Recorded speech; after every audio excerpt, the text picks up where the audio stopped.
સુરતના પૂર્ણા ગામ વિસ્તારમાં રહેણાંક વિસ્તારમાં ઇન્ડસ્ટ્રીયલ બાંધકામ શરૂ કરવામાં આવતા જ લોકો દ્વારા ભારે વિરોધ કરવામાં આવી રહ્યો છે।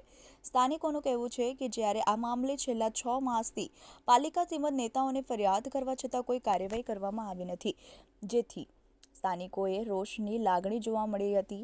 પૂર્ણા ગામ વિસ્તારમાં લોકોને પૂરતી સુવિધાઓ ન મળી હોવાથી ફરિયાદોનો ઉકેલ હજુ સુધી પૂરો આવ્યો નથી। ત્યારે લોકો દ્વારા પાલિકા અને નેતાઓને કરવામાં આવેલી ફરિયાદોનો કોઈ જ ઉકેલ ન આવ્યો હોવાનું જણાવી રહ્યા છે।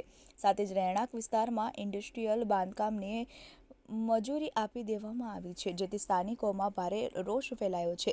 પૂર્ણા ગામ વિસ્તારમાં આવેલી નારાયણનગર સોસાયટી સહિતની નજીકની સોસાયટીના રહીશો દ્વારા વિરોધ નોંધાવવામાં આવ્યો છે, જેમાં નારાયણનગર નજીક ઇન્ડસ્ટ્રીયલ બાંધકામને મંજૂરી મળતા જ બાંધકામ છેલ્લા 6 માસથી શરૂ કરી દેવામાં આવ્યું છે।